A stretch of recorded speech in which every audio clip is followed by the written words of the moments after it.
Hello friends, मैं हूं मुर्तज़ा अली ख़ान और मैंने हाल ही में एक सीरीज़ शुरू करी है जिसमें मैं क्लासिक चीज़ों पे बात कर रहा हूं। जो बहुत ज़्यादा पुराने क्लासिक्स हैं उनकी भी बात करेंगे और जो रिसेंटली क्लासिक्स का जिनको स्टेटस मिला है हम उनकी भी बात करेंगे। तो इसी सीरीज़ में आज मैं आपके सामने लेके आ रहा हूं गेम ऑफ थ्रोन्स।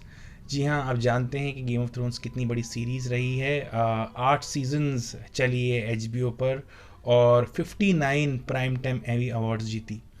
क्या खासियत है गेम ऑफ थ्रोन्स की? क्या वो चीज़ है, क्या वो इंग्रेडिएंट्स हैं, क्या वो रीजंस हैं जो गेम ऑफ थ्रोन्स को इतना ग्रेट बनाते हैं? उनके बारे में बात करेंगे। एक इंट्रोडक्शन दूंगा, मैं आपको ओवरव्यू दूंगा अगर आपने गेम ऑफ थ्रोन्स अभी तक नहीं देखा है या अगर देखा है और दोबारा देखना चाहते हैं तो एक इंट्रोडक्शन दूंगा मैं आपको जिसके थ्रू आप इसको और अच्छी तरह से अप्रिशिएट कर पाएंगे, इसकी कॉम्प्लेक्सिटीज़ को, इसकी डिफरेंट डिफरेंट जो एस्पेक्ट्स हैं उसको समझ पाएंगे। तो जैसा कि आप जानते ही होंगे, ये जॉर्ज R R मार्टिन जो ऑथर हैं, फेमस ऑथर हैं, उनका नॉवल सीरीज़ है a song of ice and fire. उसकी बेसिकली ये टेलीविज़न अडेप्टशन है, लॉन्ग फॉर्म अडेप्टशन है। 8 सीजन्स तक चली थी, 70+ एपिसोड्स हैं इसमें। और ये बेसिकली सेट है एक फिक्टिशियस वर्ल्ड में जिसका नाम है वेस्टेरोस।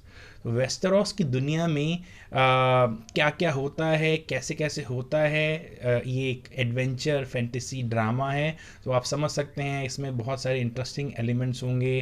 बहुत सारे लोग इसको फ्यूडल इंग्लैंड से भी कंपेयर करते हैं, तो वो इंग्लिश टच आपको दिखेगा। बस थोड़े बहुत इन्होंने उसमें वेरिएशंस करी हैं, वर्ल्ड की हिस्ट्री से भी एग्जांपल्स लिए हैं, मंगोल्स की हिस्ट्री से एग्जांपल्स लिए हैं, टर्क्स की हिस्ट्री से एग्जांपल्स लिए हैं, हुन्स की हिस्ट्री से एग्जांपल्स लिए हैं, साउथ अमेरिकन एस्पेक्ट्स इन्होंने लाए हैं। तो बहुत सारी चीज़ें हैं, वर्ल्ड हिस्ट्री को समझा इन्होंने और उसके बेसिस पे एक फिक्टिशियस वर्ल्ड बनाया जिसको हम वेस्टेरोस के नाम से जानते हैं। और उसमें बेसिकली कहानी है ये डिफरेंट डिफरेंट हाउसेस की, और वो हाउसेस उनके अंदर क्या स्पेशलिटी है, उनके वो कौन से फेमस हीरोज़ हैं और वो कैसे अल्टीमेटली आयरन थ्रोन पे कब्जा करते हैं। जी हाँ, आयरन थ्रोन है जो वेस्टेरोस का जो राजा है, जो अल्टीमेट अनडिस्प्यूटेड किंग है, वो एक तख्त पे बैठता है जिसको हम आयरन थ्रोन कहते हैं। और ये आयरन थ्रोन मिथिकली माना जाता है कि एक ड्रैगन फायर से इसको बनाया गया था। एगॉन द कॉन्करर थे जो एक टारगेरियन रूलर थे, वो कई सौ साल पहले आए थे वेस्टेरोस में ड्रैगन पे बैठ के अपनी 2 बहनों के साथ, और उन्होंने वेस्टेरोस को पूरी तरह से नेस्तो नाबूद कर दिया था। और सारे जो एग्जिस्टिंग रूलर्स थे वेस्टेरोस के, उनको घुटनों पर ले आए थे और अल्टीमेटली वो खुद अनडिस्प्यूटेड किंग बन गए थे। तो कहा जाता है कि उन्होंने तकरीबन जिन भी राजाओं को हराया, अपने 1000 एनिमीज की सोर्ड्स को उन्होंने ड्रैगन फायर से मेल्ट करा और उसको मेल्ट करके इन्होंने आयरन थ्रोन बनाया है। और ये आयरन थ्रोन सिंबॉलिक है, जो भी सबसे ज़्यादा ताकतवर इंसान होगा वेस्टेरोस का, वो इस आयरन थ्रोन पे बैठेगा। और इस आयरन थ्रोन की ही fight throughout the 8 seasons चलती रहती है गेम ऑफ थ्रोन्स की। हमें समझना होगा कि गेम ऑफ थ्रोन्स जहाँ पे स्टार्ट होता है उससे पहले भी उसकी हिस्ट्री है और उसके आने के बाद भी उसकी हिस्ट्री होगी। और HBO इसीलिए अभी उसकी प्रीक्वल सीरीज, स्पिन ऑफ्स और सीक्वल सीरीज पर भी काम कर रहा है। पर जहाँ पे पहला एपिसोड शुरू होता है वो एक्चुअली में वक्त है जब रॉबर्ट बेराथियन जो हैं वो किंग है, यानी कि हाउस ऑफ बेराथियन के जो लीडर हैं रॉबर्ट, वो किंग हैं अब। और किंग की सीट है किंग्स लैंडिंग और वो बैठते हैं अब आयरन थ्रोन पे। और उनके हैंड हैं, वो उनकी डेथ हो चुकी है और इसलिए वो कहते हैं कि अब मुझे एक नया हैंड ढूंढना पड़ेगा। और उसके लिए वो जाते हैं नेड स्टार्क जो कि हाउस ऑफ स्टार्क के हेड हैं और विंटरफेल के जो वार्डन भी हैं नॉर्थ ऑफ द कमांड, उनके पास जाते हैं और उनको बोलते हैं कि तुम्हें अब बनना पड़ेगा मेरा हैंड। तो ये तो अभी एग्जिस्टिंग सेटिंग है, लेकिन थोड़ा सा मैं आपको इसके पीछे लेके जाना चाहता हूँ कि एक्चुअली मैंने आपको बताया था कि एगॉन द कॉन्करर जो एक्चुअली एक टारगेरियन लीडर थे, वो कैसे आते हैं और कैसे वेस्टेरोस पे कब्जा कर लेते हैं और फिर कई सौ साल तक टारगेरियंस का रूल चलता है वेस्टेरोस पे। पर इसमें एक किंग आते हैं जिनको मैड किंग के नाम से जाना जाता है, एरेस 2। और वो अपनी हरकतों की वजह से, अपनी मिनियाकल टेंडेंसीज की वजह से, अपने वॉयलेंट टेम्परमेंट की वजह से पूरी तरह से अपना खुश हवास खो बैठते हैं। और वेस्टेरोस के जो बाकी हाउसेज हैं वो डिसाइड करते हैं कि इन्हें अब रास्ते से हटाना होगा, क्योंकि उनका फेमस मोटो होता है बर्न देम ऑल। तो वो सबको इससे पहले कि बंद कर दें, जो वेस्टेरोस के बाकी लॉर्ड्स हैं वो डिसाइड करते हैं कि इनको हमें अपने रास्ते से हटाना है, और उसके लिए जद्दोजहद शुरू हो जाती है। और उसके बारे में बात करने से पहले मैं आपको थोड़ी सी ज्योग्राफी समझाना चाहता हूँ, क्योंकि ज्योग्राफी अगर आप समझ जाएंगे वेस्टेरोस की, इस दुनिया की, तो आप ज़्यादा अच्छी तरह से गेम ऑफ थ्रोन्स को समझ पाएंगे। तो पहले बात करते हैं ज्योग्राफी की। गेम ऑफ थ्रोन्स की दुनिया को सही से समझने के लिए समझना ज़रूरी है गेम ऑफ थ्रोन्स की दुनिया का मैप, और ये अक्सर हम ओवरलुक कर जाते हैं और इसी वजह से काफ़ी कन्फ्यूजन पैदा होते हैं। इसीलिए इस इंट्रोडक्टरी वीडियो में मैं आपके लिए थोड़ा सा मैप्स के थ्रू भी एक्सप्लेनेशन लाया हूँ, ताकि आपको और क्लैरिटी से समझ आए कि गेम ऑफ थ्रोन्स की दुनिया किस तरह से काम करती है, जोग्राफिकल बाउंड्रीज़ क्या हैं, कैसे आपस में अलग अलग तरह की जो एंटिटीज़ हैं वो एक दूसरे से इंटरेक्ट करती हैं। तो जैसा कि अगर आप अभी मैप देखेंगे तो आपको दो बड़े कॉन्टिनेंट्स दिख रहे हैं। ये एक्चुअली में आइलैंड किस्म के आपको दिख रहे होंगे, पर ये दो वास्ट कॉन्टिनेंट्स हैं। जो वेस्ट साइड पर है वो वेस्टेरोस है, नाम से भी ऑब्वियस होता है, वेस्ट साइड पर है तो वेस्टेरोस है। और ईस्ट वाला जो कॉन्टिनेंट आपको दिख रहा है इसका नाम एसोस है, और इसके अलावा जो है बाकी का अननोन वर्ल्ड है। तो वेस्टेरोस की अगर बात करें, ये है हमारा मेन एपी सेंटर जहाँ पे सारा एक्शन होता है। यहीं पे सारे बड़े बड़े मेजर हाउसेस हैं, यहाँ पे ही बड़ी बड़ी मेजर सिटीज़ हैं, और यहीं पर ही सारा जो भी एक्शन है वो अनफोल्ड होता है।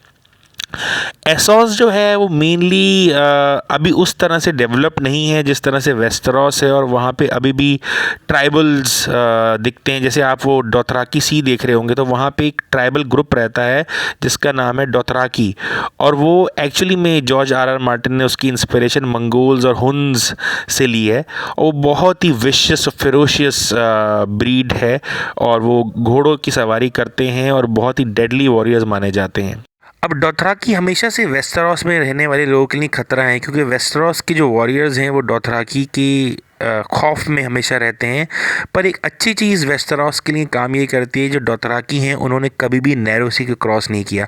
जी हाँ, ये जो आप वर्टिकल सी सेपरेशन देख रहे हैं वेस्टेरोस और एसोस के बीच में, जो ब्लू कलर का आपको दिख रहा है, ये एक्चुअली में नैरो सी है। और हिस्टोरिकली डोथराकी जितने पावरफुल और माइटी वॉरियर्स हैं वो अपने घोड़ों से इतना अटैच्ड हैं कि उन्होंने कभी भी सी को क्रॉस नहीं किया। और इसलिए जो वेस्टेरोस में रहने वाले बड़े बड़े योद्धा हैं, बड़े बड़े किंग्स हैं, बड़े बड़े लॉर्ड्स हैं, उन्हें इस बात का खतरा नहीं रहता कि डोथराकी कभी उन पे आके हमला करेंगे, क्योंकि उन्हें पता है कि बीच में नैरो सी है और वो यहाँ सेफ है।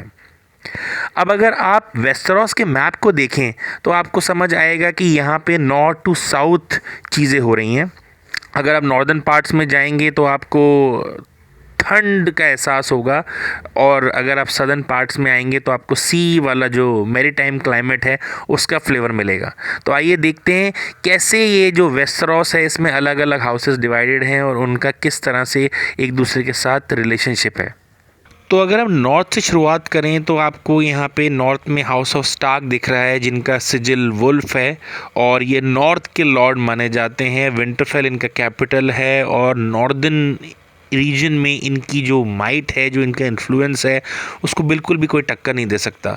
तो अगर किसी को भी सरकार अपनी बनानी है वेस्टेरोस में, वेस्टेरोस का रूलर बनना है, तो हाउस ऑफ स्टार्क की एलिजेंस बहुत ज़रूरी होती है। इसलिए जो हाउस ऑफ स्टार्क के जो रूलर्स हैं वो हमेशा से अच्छी गुड बुक्स में रहे हैं। और एक और चीज़ भी है, ये लोग नॉर्थ में रह के ही खुश हैं, तो इनके अंदर वो लालच भी नहीं है कि हम वेस्टेरोस के अनडिस्प्यूटेड रूलर बनना चाहते हैं, क्योंकि नॉर्थ में रह के ही खुश हैं। इनकी जो पूरा का पूरा फ्यूडल कंट्रोल है, इनकी जो फीफडम है वो नॉर्थ है, और हमेशा से जो भी पावर में रहता है वो चाहता है कि हाउस ऑफ स्टार्क की उसको एलिजेंस मिले।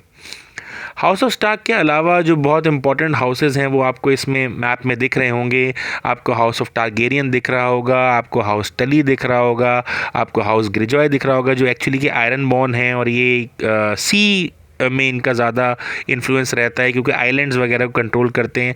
आपको हाउस टायरेल दिख रहा होगा, सबसे नीचे आपको हाउस मार्टल दिख रहा होगा, जो कि डॉन में जिनका वो है कंट्रोल।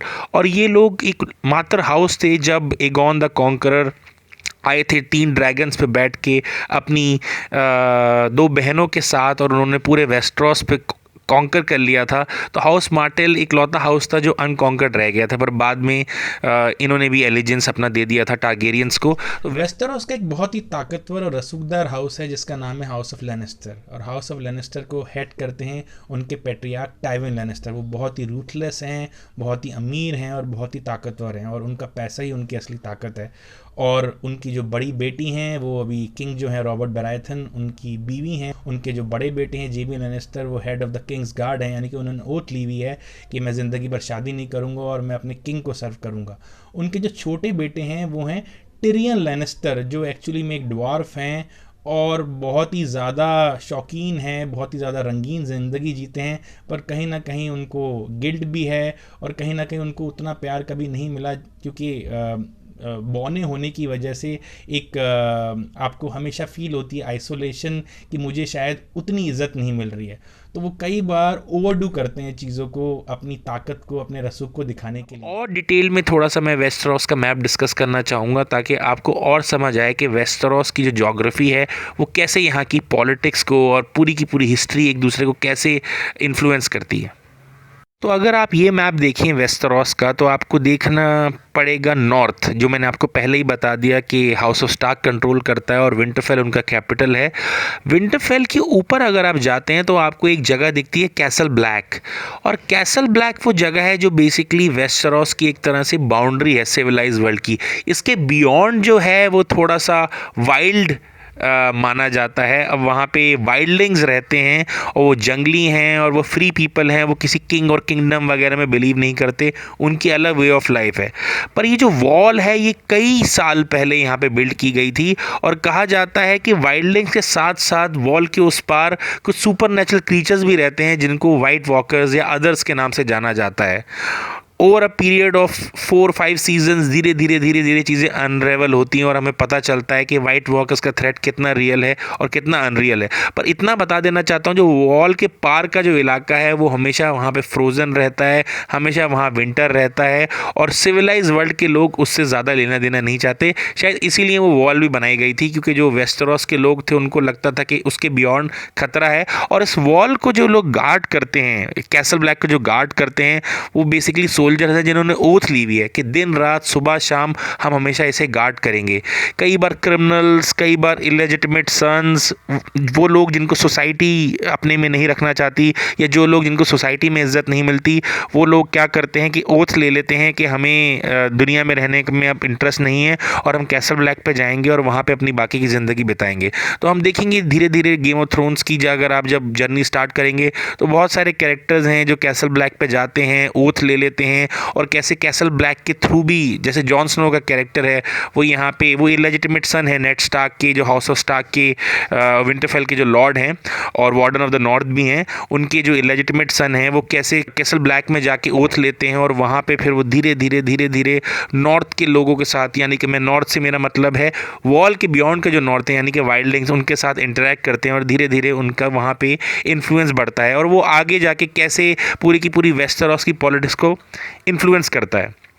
पर वो डिटेल्ड रिव्यू में हम बात करेंगे। अभी क्योंकि इंट्रोडक्टरी वीडियो है, मैं थोड़ा सा अपने आप को लिमिटेड रखना चाहूँगा और आपको ये बताना चाहूँगा कि जब गेम ऑफ थ्रोन्स की कहानी शुरू होती है तो किंग्स लैंडिंग में किंग हैं रॉबर्ट बेराथियन, और आप देख रहे हैं किंग्स लैंडिंग कहाँ पे सिचुएटेड है।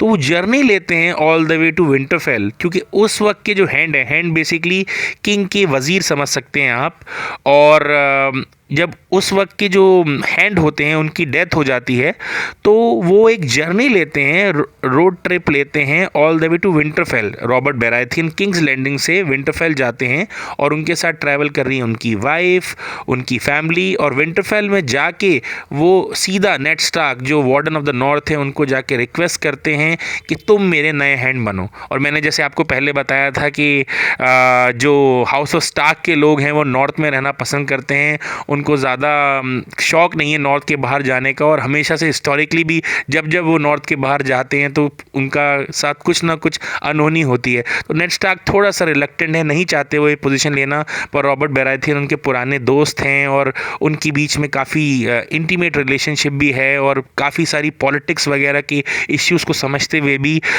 वो ना नहीं कर पाते और वो डिसीजन लेते हैं कि हाँ वो किंग के हैंड बनेंगे। और इसके बाद से पूरी तरह से फर्स्ट सीज़न जो है गेम ऑफ थ्रोन्स का वो मोशन में आता है, और इसके बदले क्या क्या केओस होता है, किस तरह की पॉलिटिकल चेंजेस आते हैं, वो गेम ऑफ थ्रोन्स का फर्स्ट सीज़न हमें बताता है। और जैसे कि आप जानते ही होंगे टोटल 8 सीजन्स हैं गेम ऑफ थ्रोन्स के, तो अगर आप देखना शुरू करेंगे तो आपके लिए मैंने इस तरह से इंट्रोड्यूस किया है कि आपको किसी तरह का डाउट ना हो इसकी ज्योग्राफी, इसकी हिस्ट्री और इसकी एग्जिस्टिंग पॉलिटिकल सिनेरियो समझने के लिए।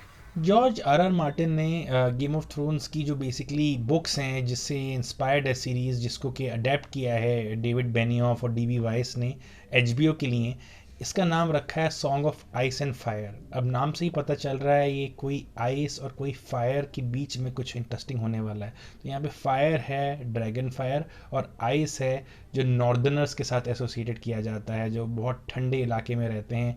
तो फायर यहाँ पे हो गई डायनेरियस टारगेरियन, और जो स्नो है वो जॉन स्नो है, यानी कि आइस। तो बेसिकली हमें पहले से ही इंडिकेशन मिल रहा है ये कहानी अल्टीमेटली इन दोनों लोगों के बारे में ही होगी। पर अभी शुरुआत जो हो रही है, जॉन स्नो जो हैं वो भी नए नए जवान हुए हैं और वो ओथ ले लेते हैं और वो चले जाते हैं कैसल ब्लैक, वहाँ पे बन जाते हैं नाइट्स वॉच का हिस्सा। अब डायनेरिस टारगेरियन की कहानी सुनिए। डायनेरिस टारगेरियन एक्चुअली में मैट किंग की बेटी हैं, और जैसे मैंने आपको बताया कि मैट किंग क्योंकि बर्न देम ऑल कर रहे होते हैं तो जो बाकी के लॉर्ड्स हैं वो उनको वहाँ से हटा देते हैं। तो जो वॉर होती है उसमें जो इनके बेटे हैं रैगन टारगेरियन, उनकी डेथ हो जाती है, और जो इनके दूसरे बेटे हैं विसरियस और जो इनकी बेटी है डेनेरिस, ये भाग जाती हैं दोनों, और ये भाग के एसोस चले जाते हैं। और एसोस में जाने के बाद वहाँ पे जो विसरस हैं वो इनकी ज़बरदस्ती शादी कर देते हैं कार्ल ड्रोगो से। कार्ल ड्रोगो कौन है? ये हैं डोथराकीस के जो रूलर हैं, और इनका प्लान है कि डोथराकी की मदद से अब ये वो नैरो सी जो आज तक डोथराकी ने क्रॉस नहीं करी है, वो नैरो सी क्रॉस करेंगे और रिक्लेम करेंगे टारगेरियंस का थ्रोन। विसरस का सपना तो सपना ही रह जाता है क्योंकि वो कार्ल ड्रोगो के हाथों मारे जाते हैं, लेकिन डायनेरिस टारगेरियन जो हैं उनको अपनी शादी में तोहफे में मिलते हैं ड्रैगन के 3 अंडे।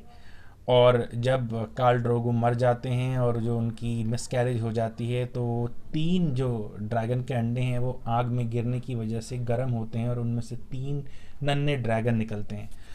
फर्स्ट सीज़न के एंड में ये होता है और हमें पता चल जाता है कि शायद ये वो जो सपना था विसरस का दोबारा से आयरन थ्रोन पर बैठने का, ये पूरा करेंगी डायनेरिस टारगेरियन, जिनको डैनी के नाम से भी जाना जाता है, और ये आगे जाके मदर ऑफ ड्रैगन्स बनती हैं।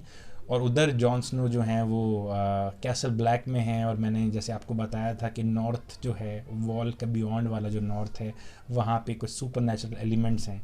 तो आइस और fire, fire and ice, a song of ice and fire. तो अल्टीमेटली इन दोनों कैरेक्टर्स की कहानी है, धीरे धीरे कैसे हमें वहाँ तक लेके जाते हैं जॉर्ज आर मार्टिन और एचबीओ की जो सीरीज़ है, ये बहुत ही कमाल की तरह से इन लोगों ने किया है। बहुत ही माइन्यूट कैरेक्टर्स की डिटेलिंग भी बहुत शानदार है यहाँ पे। बड़े कैरेक्टर्स जितने ही इम्पॉर्टेंट हैं छोटे कैरेक्टर्स, लेकिन आप जो इम्पैक्ट देखते हैं एक छोटा कैरेक्टर भी जो यहाँ पे है वो बहुत इम्पॉर्टेंट है। और यही पावर है लॉन्ग फॉर्म स्टोरी टेलिंग की, इसीलिए इसको 59 प्राइम टाइम एमी अवार्ड्स मिले, इसीलिए one of the finest drama series है ये, इसीलिए इतना हाईली रेटेड है, इसीलिए इसको सिनेमैटिक स्कोप की सीरीज़ माना जाता है। बहुत ही कमाल है, बहुत ही छोटी छोटी चीज़ों का इन्होंने ध्यान रखा है। हाई ऑन वायलेंस है, हाई ऑन सेक्सुअल कंटेंट है, वॉर सीक्वेंसेस कमाल के हैं।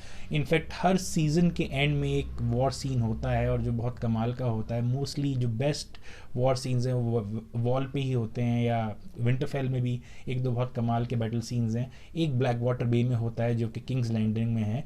तो ये आपको समझना पड़ेगा कि फर्स्ट सीज़न तो सिर्फ इसका एक बेस स्टैब्लिश करता है। फर्स्ट सीज़न जब आप देखेंगे तो आपको पता चलेगा कि कुछ ऐसी चीज़ें हो गई जो नहीं होनी चाहिए, पर फर्स्ट सीज़न जहाँ ख़त्म होता है वहाँ एक्चुअली में इसका बेस बनता है, क्योंकि कहानी एक्चुअली में ये फर्स्ट जनरेशन की है ही नहीं। फर्स्ट जनरेशन जो है जैसे कि नेड स्टार्क हो गए, रॉबर्ट बराथियन हो गए, उनकी कहानी नहीं है, ये कहानी उनके बच्चों की है, नेक्स्ट जनरेशन की है। क्योंकि एसोस में है डैनी, और क्योंकि रॉबर्ट बराथियन अब बैठे हुए हैं तख्त पे, तो उनको खतरा भी है डैनी से। तो साथ ही साथ वो कोशिश भी कर रहे हैं कि डायनेरिस टारगेरियन को, विसेरस को मार दें और हमेशा के लिए टारगेरियन का क्लेम ख़त्म कर दें। और यहाँ पे भी बहुत सारी कॉन्स्पिरेसीज हो रही हैं। उनके अपने जो भाई हैं वो उनको ओवरथ्रो करना चाह रहे हैं। स्टेनिस, उनके दूसरे भाई रेनली, उनको भी लगता है कि उनको गलत तरीके से किंग बन गए हैं वो, और उनका क्लेम था उस पर। तो यहाँ पे घर में भी दिक्कत चल रही है। उधर लेनिस्टर्स ने, टाइविन लैनिस्टर ने अपनी नज़र गाड़े रखी हुई है। टिरियन के अपने प्लान्स हैं, और जेमी लैनिस्टर का एक बहुत गहरा राज है जो बहुत ही ज़्यादा आगे आने वाले दिनों में बवाल मचाने वाला है। तो बहुत सारे इंटरेस्टिंग प्लॉट एलिमेंट्स हैं। साथ ही साथ यहाँ स्टार्क्स भी बहुत इंपॉर्टेंट कैरेक्टर्स बन के उभरते हैं। तो अब हमने देखा धीरे धीरे कैसे कैसे डिफरेंट हाउसेज हैं, उनका अलग अलग रोल चल रहा है। एसोस में एक बहुत इंटरेस्टिंग जगह है ब्रावोस, और वहाँ पे बैंक भी है और वहाँ पे पायरेट्स भी हैं। तो ब्रावोस, जब भी पैसे की कमी हो जाती है किसी के पास वेस्टरॉस में, तो ब्रावोस बहुत इंपॉर्टेंट प्लेस बनता है। नॉर्थ ऑफ द वॉल भी काफ़ी इंटरेस्टिंग चीज़ें हैं। फैंटेसी की बात करें, ड्रामा की बात करें, एक्शन की बात करें, सस्पेंस की बात करें, गेम ऑफ थ्रोन्स में ये हर चीज़ भरपूर है, भरपूर मज़ा है। बहुत ही ज़्यादा इन डेप्थ कैरेक्टर्स को प्रेजेंट किया, हालांकि मेन स्ट्रीम स्पेस में, स्केपिस स्पेस में, पर स्टोरी टेलिंग की इंट्रिकेसी आप देखिए, कैरेक्टर्स की डेवलपमेंट आप देखिए। गेम ऑफ थ्रोन्स की खासियत ये है कि इनके पास इतने कमाल के कैरेक्टर्स थे कि जॉर्ज आर मार्टिन ने कभी भी सोचा नहीं मारने से पहले अपने इंपॉर्टेंट कैरेक्टर्स को, तो ये एकदम से मार देते हैं अपने मेजर कैरेक्टर को। और यही बहुत बड़ी कामयाबी का रीज़न भी है गेम ऑफ थ्रोन्स का, बिकॉज व्यूअर एक्सपेक्ट नहीं करता कि ये कैरेक्टर मर जाएगा और सडनली वो कैरेक्टर मर जाता है। यहाँ पे विलन्स भी हैं, जॉफ्री बराथियन जैसे, रामसे बोल्टन जैसे। यहाँ पे हीरोज़ भी हैं, नेड स्टार्क जैसे, जॉन स्नो से जैसे। यहाँ पे फीमेल कैरेक्टर्स बहुत स्ट्रॉन्ग हैं, सर्सी लैनिस्टर जैसी या डायनेरिस टारगेरियन जैसी। यहाँ पे विच क्राफ्ट के लोग भी हैं, मेलिसेंड्रा रेड लेडी की तरह के। यहाँ पे वाइट वॉकर्स भी हैं जो सुपर नेचुरल एलिमेंटल स्पेस में हैं। वाइल्डिंग कैरेक्टर्स भी बहुत यहाँ पे फनी और इंटरेस्टिंग हैं, येग्रिड जैसे। तो हर तरह से जाइजेंटिक वाइल्डिंग एक कैरेक्टर भी है जो बहुत ही कमाल का है, और आने वाली सीजन्स में आपको बहुत धमाल देखने को मिलता है। होडोर जैसा कैरेक्टर भी है जो एक्चुअली में स्टार्क्स का सर्वेंट है, पर उसकी भी एक बहुत कमाल की बैक स्टोरी है कि उसका नाम होडो कैसे पड़ा। तो over the course of 8 seasons धीरे धीरे आपको चीज़ें पता चलती हैं। आपको पता चलता है कि वाइट वॉकर्स हैं कि नहीं है और उनका मोटिव और इंटेंशन क्या है। आपको ये भी पता चलता है कि डायनेरिस टारगेरियन के ट्रू इंटेंशंस क्या हैं। आपको ये भी पता चलता है कि अल्टीमेटली ये song of ice and fire है, तो आइस और फायर जब मिलेंगे तो क्या होगा? क्या प्यार होगा, तकरार होगी, प्यार होगा, नफ़रत होगी, या बर्बादी और तबाही होगी? तो ये देखिए, आप 8 एपिसोड एंजॉय कीजिए। ये मेरा इंट्रोडक्टरी एपिसोड था। मैंने कोशिश करी है कि आपको गेम ऑफ थ्रोन्स के बारे में इतना बताऊं कि आप उसके लिए टेम्पटेशन आए आपके अंदर, आप देखना चाहें। इतना नहीं बताया मैंने आपको कि वो आपके लिए स्पॉइल हो जाए। डिटेल एनालिसिस फिर कभी लेके आऊँगा। Please don't forget to subscribe to my channel, और घंटी का बटन भी ज़रूर दबाइएगा ताकि आपको सारी नोटिफिकेशन मिलती रहे।